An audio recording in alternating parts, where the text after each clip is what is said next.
Welcome in, I'm Artress, and in this video we're going to be tackling another leader to come out of OP06, and this time it's going to be Perona. She is a green and black leader that says activate main once per turn, choose one of the following effects.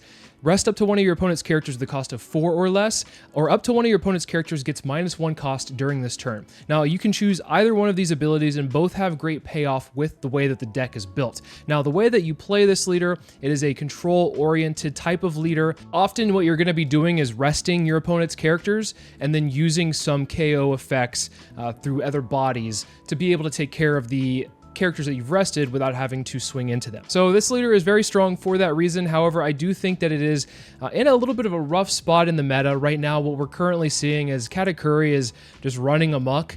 We do obviously see Sakazuki doing very well, and Gecko Moria is one of those decks that is consistently topping. So how does Perona fit overall in the meta? Well, that's a good question because, well, it has a great matchup against Moria because what Moria has is a bunch of 4-cost bodies, so you can rest them for free and either swing into them or KO them with some of the other effects you have.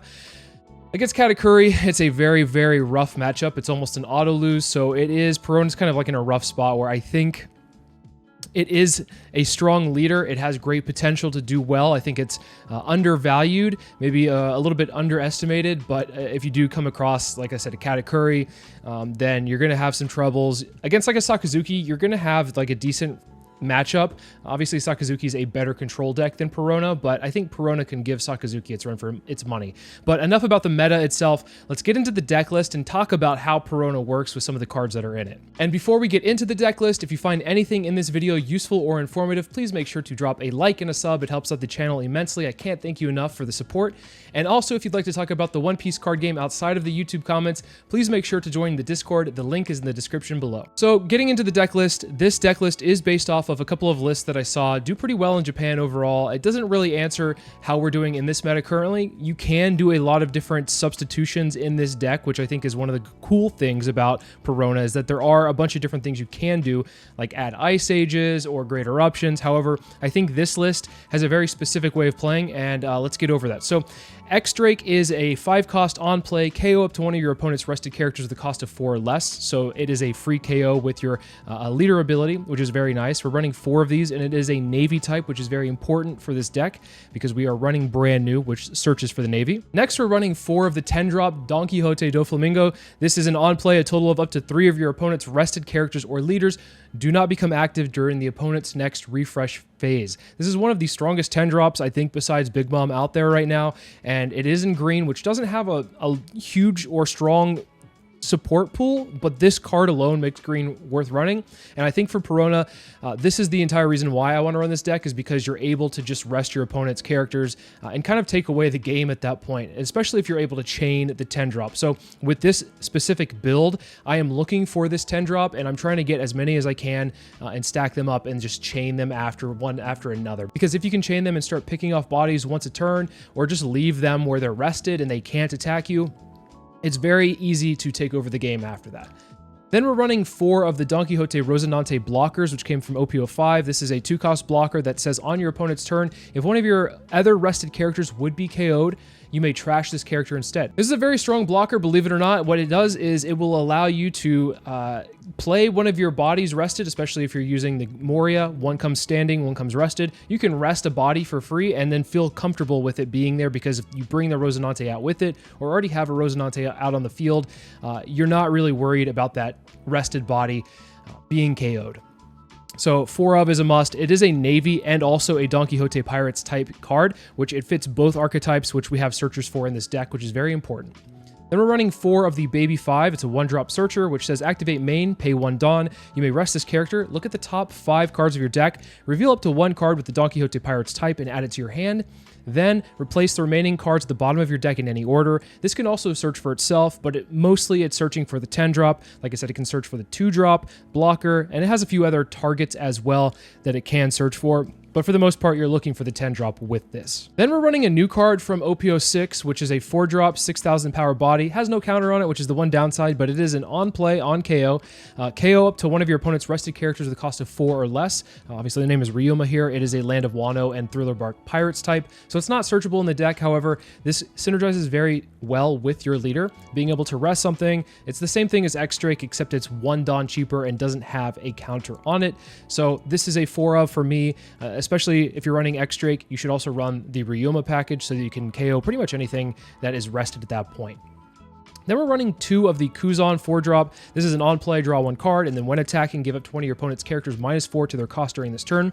This card is extremely powerful in this deck, but it's just a strong black card in general, because what this does, it allows you to -4 to anything on the field, and especially if it's an 8 drop or less, so looking at Gecko Moria, for instance, you can then rest it with your leader ability and then maybe use a Ryuma or X-Drake to KO it. The one issue with this card, though, is that it doesn't stick around very often. Usually what happens is once you throw it down on the field, your opponent has to respond to it that turn. And oftentimes they do have a response, but it is worth throwing down regardless to make them have the response. And if it isn't responded to, then you can take away games because of it. So I would want to run more of this. It doesn't have counter though, and I don't think it's super vital to your game plan. It is a very nice card to have when you do get it, but I think there are other things like the 10 drop and also the Gecko Moria 8 drop that I think are a little bit more important to have 4 copies of rather than the Kuzan. Then we're running 4 of the Suru 2K counter. This is a simply reduce the cost of an opponent's character by -2 for this turn. So you can use this to get a 6 cost down to 4, or you can just use it for a 2K counter. But for the most part, I'm using it for a 2K counter because in this deck, I'm not running a lot of 2K counters in total compared to like maybe a Moria or other decks out there. So I'm running, I believe, 10 total.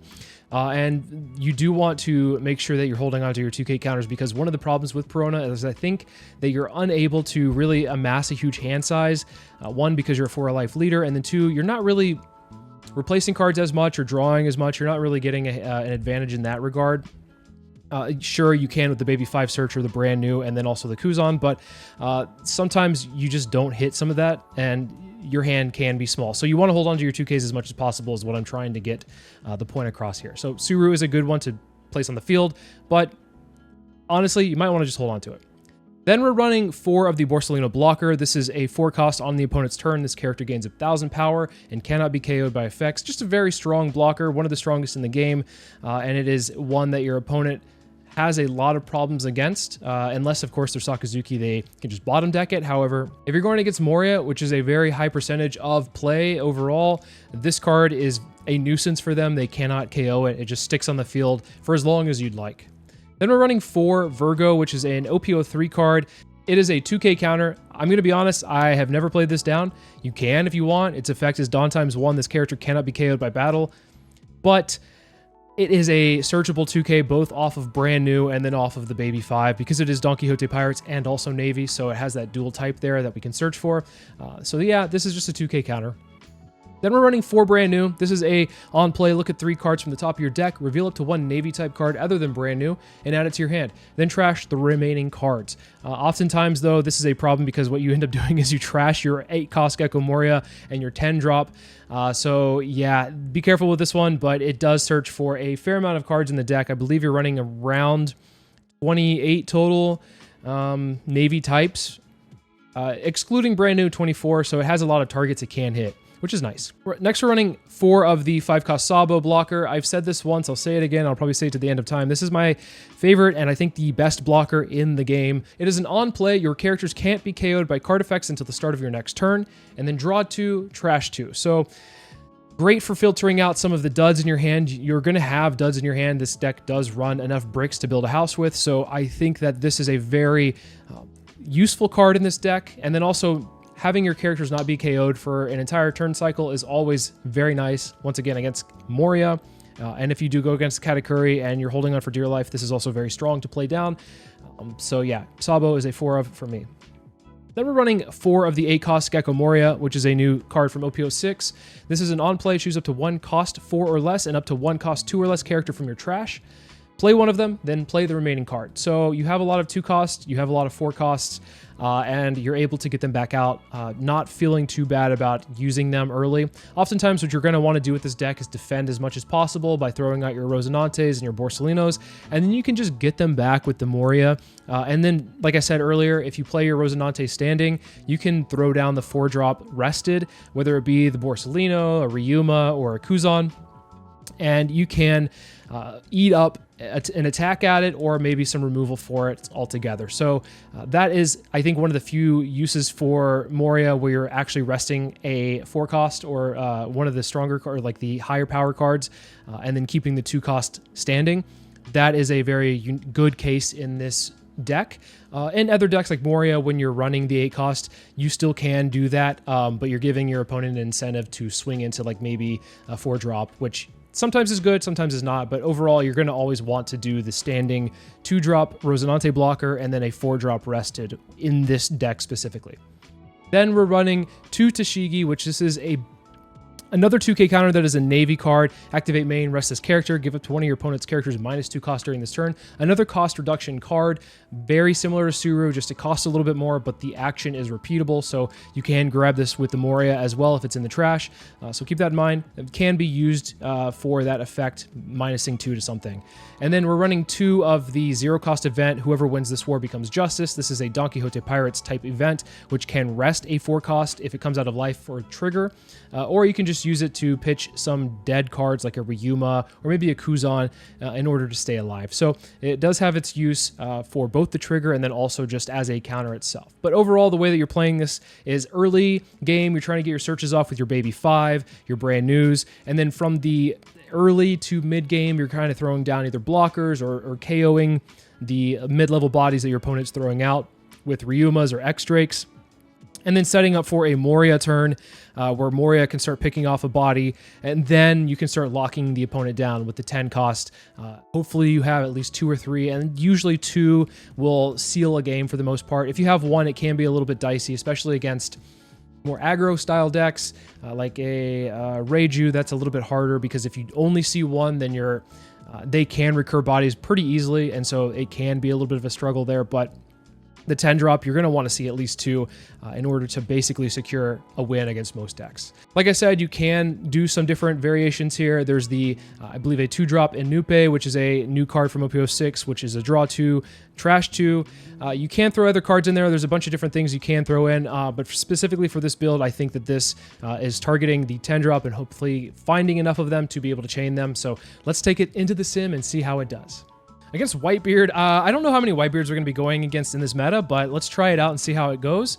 I do not particularly think that this is a strong hand, but we do have a 2 and a 4 play here, so let's keep it for now. Kuzan could be very, very strong. It's going to be difficult against this deck because we're not running a lot of 2Ks, like I said in the intro to this, so let's try to stay alive as best as possible. One thing about Perona is that this deck begs for second. It thrives on going second. Its curve is even, and it wants to play second as best as possible. Something to keep in mind there. Okay, well, we're off to the races. I guess we're going to have to take 1, and then we can counter out of the second one. So now that we have something, a target here, I'm just going to... I'm going to swing into it first, just to see if they give it to me, or maybe a counter. If they give it to me, great. If they don't, we have an answer for it. Cool. They gave me a 1k, and then we're going to KO it. I was going to throw down the Kuzan, but it doesn't make sense to have the Kuzan there right now. So I think with that in mind, we'll just throw the Ryuma down and pass. Now, if they go like a Luffy this turn, we can. Okay, they're not doing Luffy. They're probably going for another, I would imagine, another one of the Zoros, playing a little bit more aggressively. Okay, a Fosa. Interesting. I don't think it's worth like KOing it when you can save the X-Drake for another thing. So let's just go ahead and rest this. I like swinging into it, seeing if they give anything to me. We'll throw the we'll swing the Ryuma just into him straight, and then we can throw it on a Kuzan and then get a baby 5 search off, ideally. Now, we don't know what they'll do here. Will they defend it? I don't know. Is it worth, like for me, is it worth throwing down my X-Drake this turn in order to guarantee a KO? I don't think so. I think we save the X-Drake for something a little bit more potent. Like maybe if there is a, I don't know. If they have like an ace the next turn, that could be a problem. Swing here. They'll probably give us a card. Yeah. Let's throw the Kuzan down. I get a baby 5 search off. We can grab another one, sure. This turns off their leader. It's very annoying for them. If they have an ace this turn, they will definitely get rid of the Ryuma. They might not swing into the baby 5. It's probably not really worth it for them. But if they do have an ace, that means that we can swing our Kuzan and then KO it with the X-Drake the next turn. Okay. Marco's fine. Will they swing into my Ryuma? Do we want to keep this alive is the question. I think we do. Because this will allow us... Okay, we're just going to take a 7. That's fine. So we're going to swing our Marco.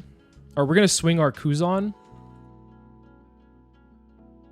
Resting the Marco. I don't really want to swing into life here, but I have to. Because I want to get this effect off. And if I'm going to swing anyway, I might as well attach a Dawn. Let's rest this. I always want to just swing into bodies here. Swing 6.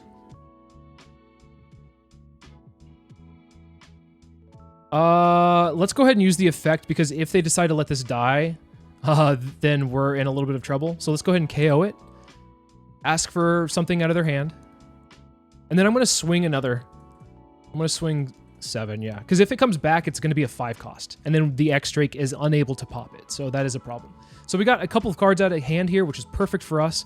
This is, we got a 2K from the Kuzan swing. We got a 2K from our Ryuma swing. We got a guard point from the X-Drake KO, and then another guard point for that. So that's perfect. They're going to be swinging all out here, which is good for us because, well, now we can rest everything with our 10 drop, and we can chain them too, which is really strong.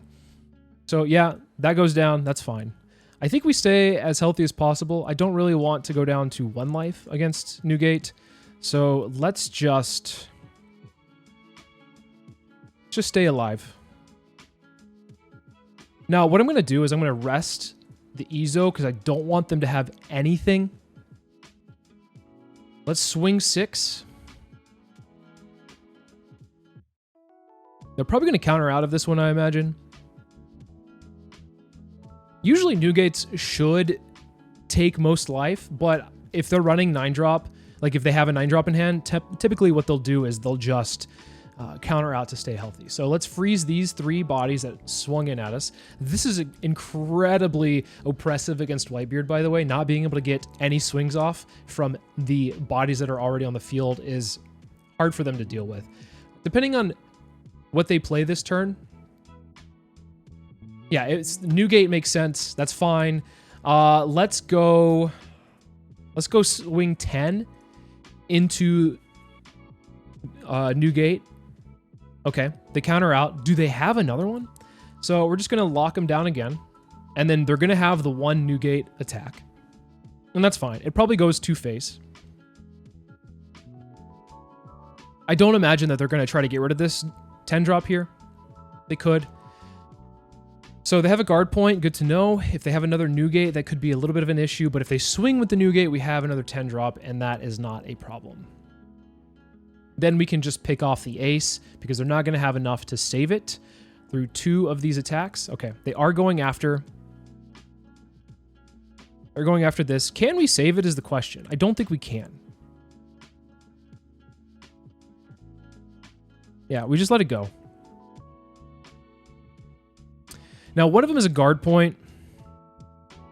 If they have another rad beam, and if they have 2 rad beams, say they have 2 rad beams, that's 8 plus a 3, that's 11. They can go up to 17. We could just stack all on. Honestly, we could just stack all on. So let's just swing 6 here, swing 6 here, and then go the rest on the 10 drop. Yeah. Totally fine. If we needed to, we could play another 10 drop, but we're in a really good position where we're just eating cards out of their hand the entire game, which is how you're supposed to play against Newgate. So yeah, that's how it goes. He did have another rad beam, or they had another rad beam, so kind of close. But yeah, obviously when you're swinging 20 and all you have is 17 in total, it's kind of hard to counter out of that. So on to the next. Yamato is one that we're going to have to find 10 drops for. It is very important for us to turn this leader off. So let's keep this hand because we have the baby 5. We have a blocker. Let's see if we can find a 10 drop. Perfect. We found one. We're bottom decking Morias, which is good. I think in this matchup, you don't really care as much to get Morias. If you have one Moria, that's good enough to play on curve. And then from there, the 10 drops are great to play. But passing up 2 other Morias is definitely great for me. Also, the baby 5 is really good here because it just... they won't swing into me now, which is very nice. How do we want to proceed? I think we want to go rest this. Let's swing 7 into it and then throw down the Rosinante blocker. The only thing we're really afraid of here is Banish. I think I'm okay taking like 1 hit if I can, or just block out as much as possible. Like if they go really hard here, then I think it's fine to take the hit. The only time I'm really nervous about this deck is if like I see an Ami come down or an Onami come down. That's like the hardest part for me. So a 6 is pretty good for us to just counter out of, to be honest. So let's go ahead and counter out of it. I'm a little bit worried about that. When I see like a 6 come down, I'm like, oh no, if I counter out of this now and they have, I don't know, a, what is it? Onami later on, then yeah, I feel really bad. Let's swing 5. We can play our Ryuma and a brand new this turn, which is really nice for us. Let's rest this, KO, and then play the brand new. The brand new is going to be able to find, I think it's important to just have another blocker in hand. Then the next turn, what we could end up doing is we could just pitch a Rosinante if they swing really like light. If they don't, then we can probably just take a hit. There's also a world where you just pitch a Rosinante just to pitch it, even though it's not going to out counter your opponent's swing. And then with the Moria, bring it back. Just throwing that out there. That's an option. But we'll see. Honestly, I think it's better just block with our 2-drop and then bring it back the next turn with the Moria. Yeah, I think that's fine. Okay, impact is great for us because we can just bring back the Ryuma. Perfect. That's great. And if something comes out of life here from a trigger, then we can rest it. All of their triggers are 4-drops, which is nice. Let's go Moria. The standing one will be the Rosinante, and then the Ryuma will come down, and then we'll pass. Good for us. Now we can block again, which feels great. Being able to block and then have the 10-drop come down, lock their leader. Feels really good. And then set up a defense after that. So we're in a pretty good standing right now. They weren't swinging very hard. I think that the Yamato was just trying to establish a board, which that's totally respectable. But against a Perona, I think it's just better to swing all out. Because if you're trying to establish a board at all, like one thing a turn, sure, I'm not going to be attacking into your life per se, but if I do have a Ryuma or an X-Drake, then it doesn't matter because I'll still attack into your life and take a body and establish a board, which is very, very strong overall. So I think that, I don't know if our opponent necessarily misplayed so far, but I think that it would have been better for them to just swing into my face. Now, this is a turn where they can go Hody Jones and rest the Moria and the Rosinante blocker. There's a world where they just try to rest the blocker with an Ezo and then swing in our face. Either way, we're really in a good spot here. Another impact, this time on the blocker, totally fine. It does feel a little bit weird doing a 10-drop on just one target, so hopefully we can swing in. I want to keep the Ryuma alive, by the way. because I want to get as many swings in as possible. So they got the holy. That's totally fine. What do we want to do first?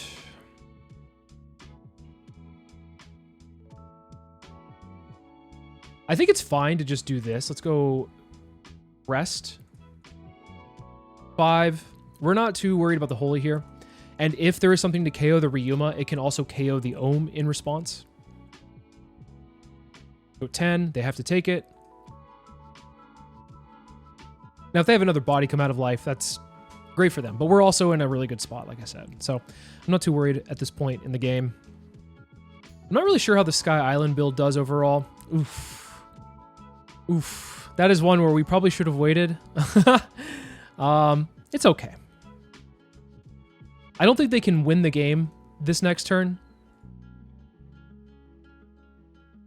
So yeah, that's one where it may be a mistake on my end to go ahead and preemptively rest just in case there was like an Onami in life, so that the Ryuma ability would go out or go. We would be able to on the KO up the Ohm here. But yeah, it's okay.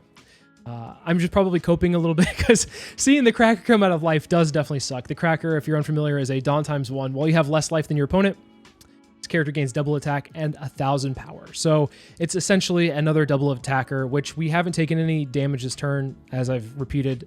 That is fine for us. Totally okay. I think we're in a pretty good spot. The only thing that will really mess us up this next turn is like if they like play a blocker to, like if they go like Hiyori, put something in life, and then put the Hiyori in life with a Momonosuke, because we're pretty close to just closing out the game here with 4 cards in hand, and one of them being non-counter, and one of them actually just leaving their hand right now. That's fine. Wonder if they're going to go for board control. Nope, they're just going face. That's fine.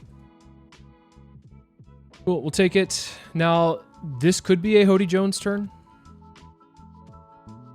They have 7 remaining. That is something to keep in mind, but if they do go for Hody Jones, we can counter out.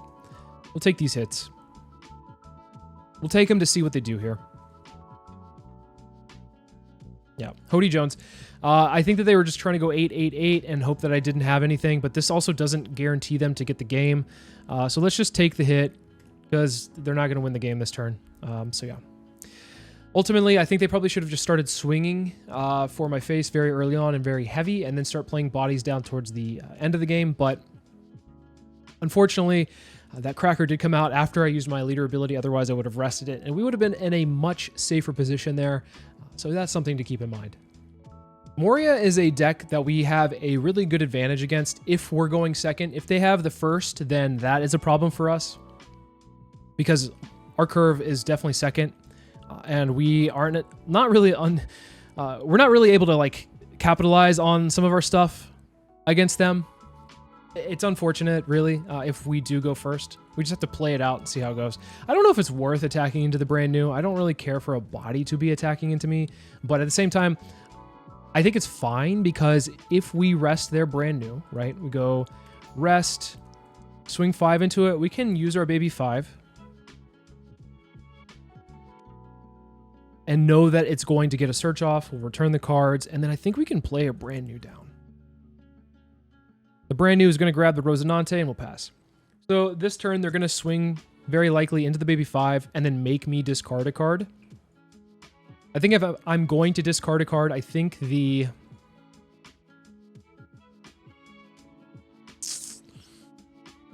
That's tough. I think the Rosinante might be a good one to discard, because I'm trying to think of future turns here. The Sabo is very strong. The next turn we can KO their Perona.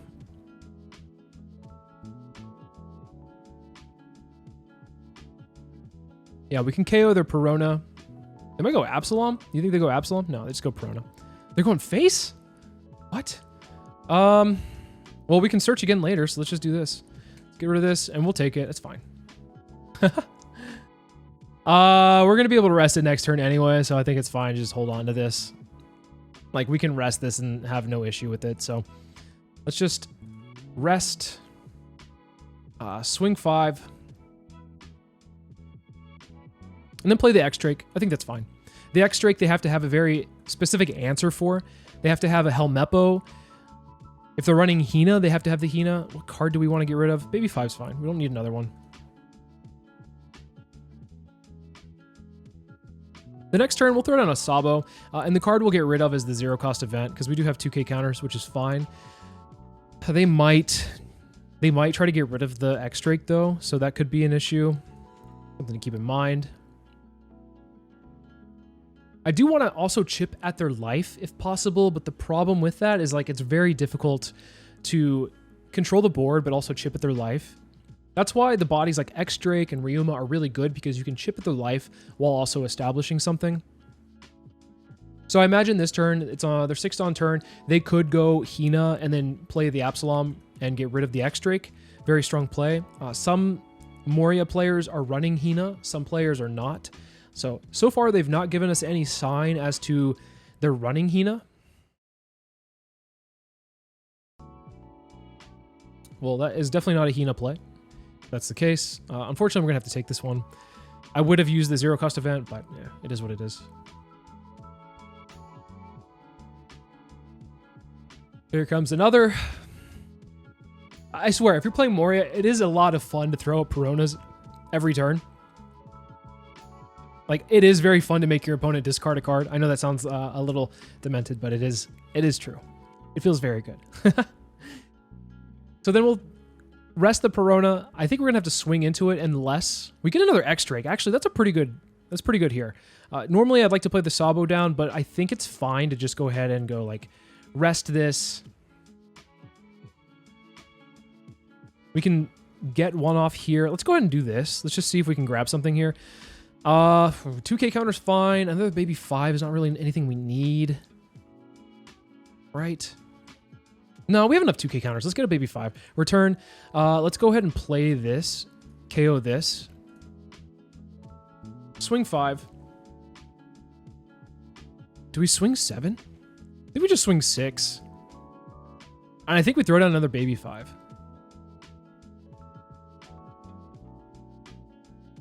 Because I think this is going to go the next turn. They're going to swing their Sindri into it, so it's going to go. And I want to be able to find at least one more 10 drop. That'd be really nice. I think this is a Moria turn, though. So if it's a Moria turn, they can answer. They can answer one of the X-Drakes. It might have been better to just play the Sabo, to be fair. But I wanted to get rid of the board as best as possible. So looking at their trash here. Yeah, they can go Helmeppo, Absalom, which is nice for them. So let's just counter out of whatever they throw at us. It's fine to go ahead and get rid of a 2k counter here. The Virgo is the one that's probably got the least utility, so we can go ahead and toss that out. I want to keep the Sabo in hand, ultimately. If we can get a Sabo out onto the field, obviously it protects us for an entire turn against them, but then the other thing that it does is that it gets us a little bit closer to getting another 10 drop, and I think 10 drop is very important here. This is very clearly a miss swing. It might have been face. If it was face, I would have just countered out, so yeah, happens. Opponent realizes that. I think if they swung at us, I should have just given them a 2k just to make it even there, so.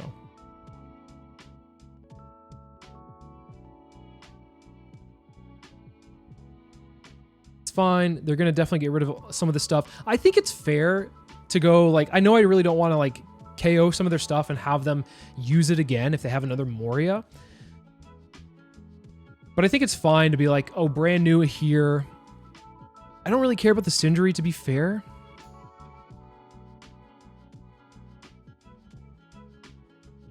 What is our best play? If we have a Moria, if we can draw into a Moria, that'd be really nice. We did not. Unlucky. Okay, so let's start off with search.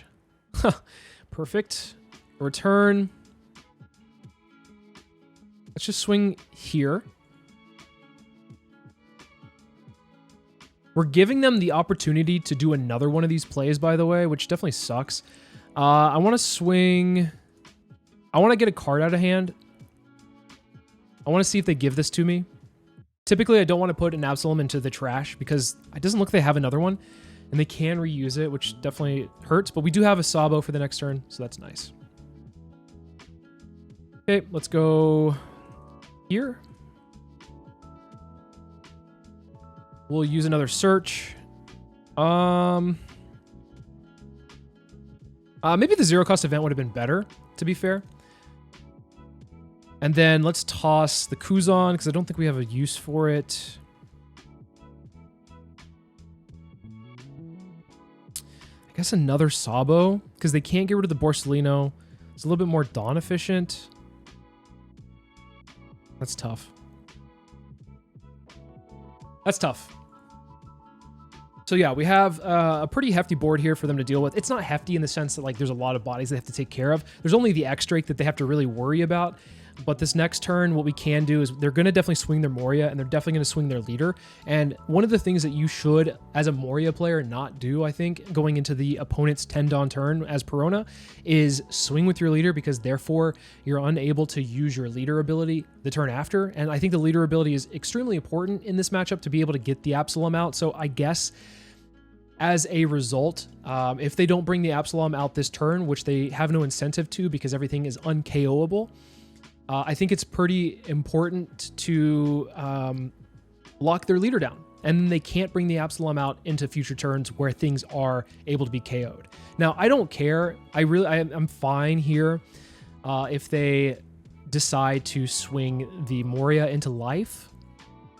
Going to 1 life, honestly, is a little scary, but having 2 of the 10 drops, I think, is fine. There's a world where we can actually just counter out of this and keep the Sabo up.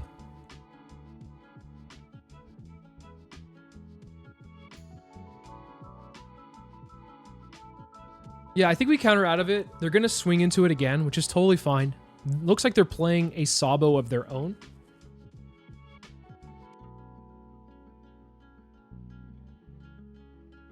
Yep. We could have saved it, but I want to keep my 2K counters for the end game where they start throwing a lot more down. So this looks like they're probably going to play a Sabo here. None of this will be KO. Oh, no Sabo. Okay. That's even better for us. Even better here. Because what this means for us, if they swing 5, I can just block it with my Sabo. Yeah, this is, we're gonna decimate their board here. We're gonna swing the brand new into the Sindri. Oh my gosh. Well, we know we're not getting any more after this because we saw one of them in our searchers that we got one of this off with. We can attack. We can attack in just fine. I think for the sake of it, knowing that they have an Ice Age, let's go ahead and swing our Sabo because I feel like it's kind of useless at this point to keep it up. I think it's fine to swing it. Add some pressure to them. Get a 2K out of hand. Perfect. Let's rest the Hog back and then play down the 10 drop and then lock their leader, the 9 or the 8 drop, and then the Hog back. The only thing that they can swing with this turn is a brand new. And if they have a Moria turn this turn, then the most they can swing the brand new with is 5. So this is a very tough position for them to be in, especially knowing that we have 2 more 10 drops in case things get a little bit out of hand. So they do have an Ice Age, another Moria. That is a Moria turn. Figured it would be. Totally fine here. This is a turn where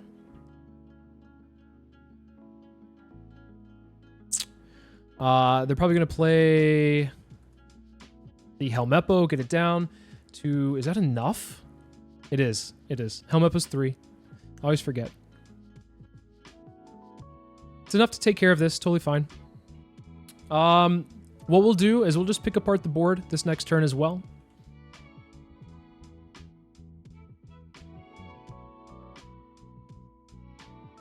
Let's swing 3 into the Helmeppo. We can go 5 into the Hogback. They might counter out here. This Moria is a little too late for us. Go 3 to 3. I don't think they're going to protect that. Let's go here to here. Totally fine. If they go 1K, I think we swing this Abo. I actually think we swing it. Oh, they don't. They don't. I'm okay with them swinging the Moria into the Sabo, so let's swing another 6. I'm not in any danger of dying anytime soon, so I think we're good. Okay, counter out with a 2K. Let's rest the Absalom. Let's go 1, 2, 3, and then pass the turn. And then the next turn, if they have another Moria, then we'll keep the Sabo up just to stay safe. But we can start getting close to closing the game out here. This is one of those where they might just swing the Sabo or swing into the Sabo. So, yeah, totally fine. And I think Brand New has done his job so far. So we're all right getting rid of the Brand New. The baby 5s are pretty good because they can search out 2Ks. They can also search out any kind of blocker like the Rosinante blocker. We're not searching for the 10 drop anymore. So we have 1, 2 in the trash. So we can also just go Moria and bring back a couple of things here. Do they have another answer to this? They might. They might actually have another answer to this. Oh, that's insanity. Insanity.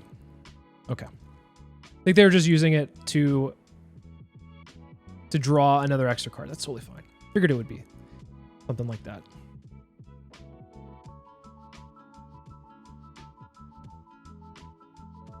Now, this is where, I mean, they could swing into us. Totally fine. I don't care if they do that. If they swing face, I'm totally fine with that. I don't really want them to swing into the Sabo, to be fair, because I'd like to have the Sabo for the next turn. Actually, you know what? I'm okay with either option. If they swing into me, I'm totally fine here. If they swing into Sabo, I'm totally fine. We're at 2 life. It's fine with us. So I'm going to swing into the Absalom. This might seem like a... Okay, totally fine. Let's go 10 there. They're probably just going to take it. I don't imagine they're going to block there. Now, if they require us to get a card out of hand with a Great Eruption, because that's likely what they have. Oh, Ice Age is also something. Totally fine. Thank you, Brand New, for doing your job. We're going to freeze these and then pass the turn. This is a very commanding position to be in. We're going to keep the Suru in our hand if we can, because if they decide to keep the Sabo up and not swing with the Sabo, we can use the Suru to make the Sabo a 3-cost, rest it, and then swing with our 10 drops. So that is a reason to hold on to the Suru and then use the other counters here. Okay, they get rid of the baby 5s. Sure, so be it. So be it.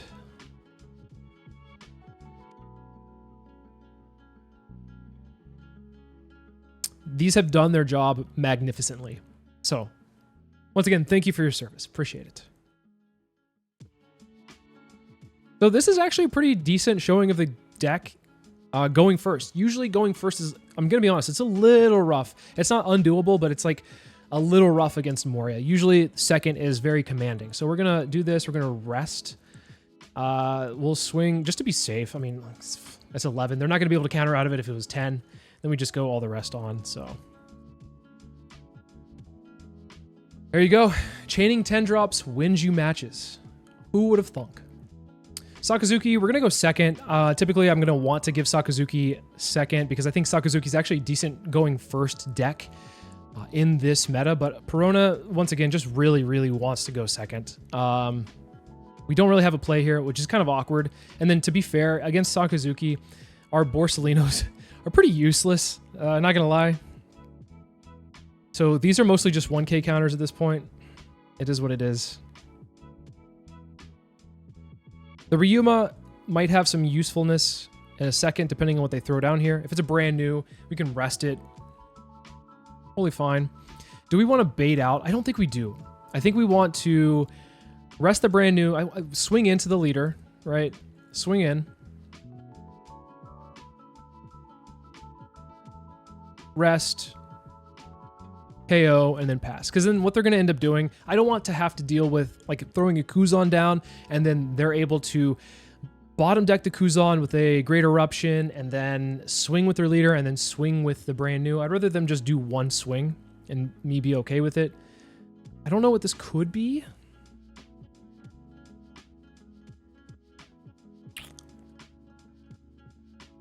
just counter out.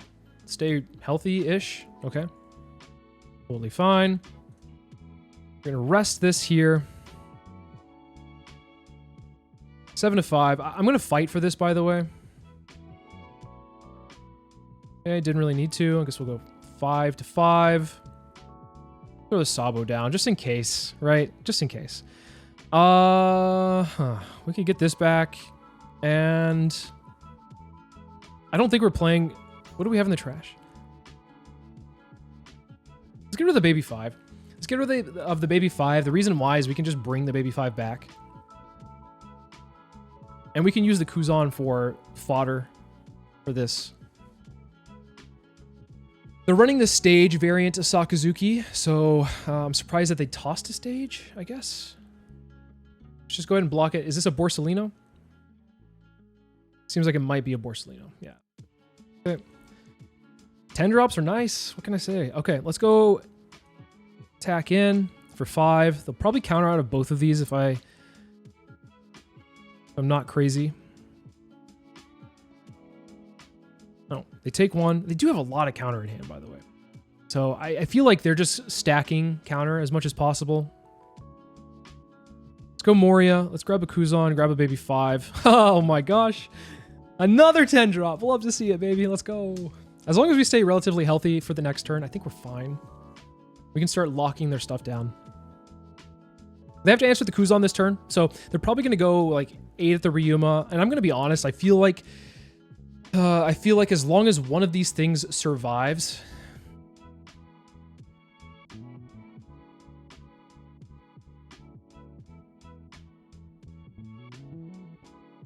do we want to protect this? I don't think so. I think we let it go. We could protect it, but the problem is they might have enough removal. They might just swing into the leader. Or they might swing with their leader to get rid of it. I do want to have them work for some of their stuff, but I think it's okay. If the 8 cost can survive, I think we're fine. If the 4 cost can survive, I think we're fine. To be honest, I'm imagining both of these are going to be gone. They're probably going to go like Ice Age on the Moria, get it down to... Okay, they're going to go swing leader, totally fine. Please let me... They're attacking me, baby 5. They're attacking the baby 5. Interesting. The Shigi. What else do they have? We're going to try to bait out a block from the... Like, if this is a Sabo turn, we're going to try to bait out the block. Another Marineford. All right. What could they have for 5? So, Moria's at 7. What do they have for 5? Was this just like misuse of Dawn? I'm not sure. I'm not sure. It's like a secret strat that I don't know about, I guess. I don't know. Just to do it, let's rest this and then go 1, 2, 3, and then pass. So that turns their leader ability off, which is great for us.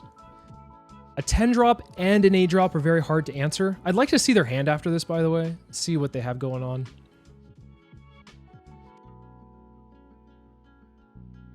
Them throwing a Rebecca down is not the worst thing in the world for us. If they throw down 2 blockers, then yeah, it's going to be a little bit of an issue. But I think we're in a pretty good standing right now. If they had something like a Sabo that previous turn, I don't think it would have been the worst thing in the world. But then maybe they had the Rebecca in hand and they were just like not wanting us to use the Rebecca or the Perona ability on the Rebecca this turn. So I don't know. Very peculiar. Very strange.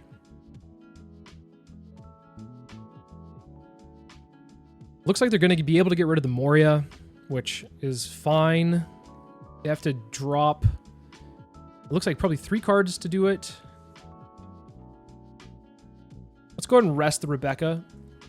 And just swing 10 drop. See if they can counter out. I feel like we just go for it. I mean, if they couldn't counter out of a 10, can they counter out of a 15? Yeah. Whew. That was a lot easier than I thought it would be. What was their hand? Like they had 5. They had a Borsellino they could have played. It gets rested. They had a Rebecca. Yeah, I mean, they had a hand that was okay, right? I just don't think that they had many options going into that turn. So sometimes Perona can take games like this pretty easily against Sakazuki, but yeah, I think the stage is definitely important for them to get it down early and fast. They didn't have it the first couple of turns, so something to keep in mind. But yeah, overall, I think the opponent played the best they could have with Sakazuki based off of looking at their hand right now. It was pretty bricked up, So Perona's actually not a bad option, I would say, in the meta, especially if you're considering that there is a fair amount of Morias that are being played right now. I think it's a great answer to Gecko Moria. This, I think, directly counteracts what Moria is trying to do. Play a bunch of 4-drops, swarm the board. Perona handles that very well. It does, like I said at the beginning of the video, struggle against Katakuri, and thankfully we didn't run into any Katakuris on the sim tonight, but keep that in mind. If you go against Katakuri, it's almost, I think it's like one of the worst win rates against Katakuri with Perona. There's like a couple memes going around the Reddit subreddit where they're like, this is just abysmal. You can't handle the Katakuri matchup very well. Being a 4-life leader against Katakuri already sucks. And then a lot of their stuff is like 5 cost or higher. So resting some of their stuff in the early to mid game, and the stuff that you can rest in KO, like the Kiku Nojos, aren't really worth doing it, unfortunately. So yeah. Hopefully you can dodge Katakuris. Unfortunately, though, in the past couple of regionals that we've seen, I think like 200 to 300 decks out of like 1,000, so a good third of the portion are Katakuris, so that there's a very good chance you're going to run into Katakuri. But if you expect a lot of Gecko Morias, I think that this deck is fine. If you're expecting Sakazukis, I think this deck, like I said, can go toe-to-toe with Sakazuki. It's definitely Sakazuki favored, especially if they see what they need, which they mostly always do. But Perona's a very strong leader that I think has potential. It won a couple of championships over in the Eastern meta, and I think that it's bound to win something in the West, or at least do very well in the West. I don't think enough people have piloted it to a high standard. So hopefully some people can take this and run with it and see what they can do. One other thing I did want to note about Perona that's kind of just a side note that's I'm going to ruin your day. The Perona alt art looks like, the way that it's drawn, it looks like a unibrow, and I can't unsee that. So hopefully, well, not hopefully, but I guess it just maybe ruined some of your days with noticing that. Otherwise, this alt art is probably one of my favorites to come from OP06. Anyways, I digress. We have, I think, one more leader. Next week will be probably Uta, if we're going to cover all of the OP06 leaders. So stay tuned for that. As always, thank you so much for watching, and I'll see you in the next video.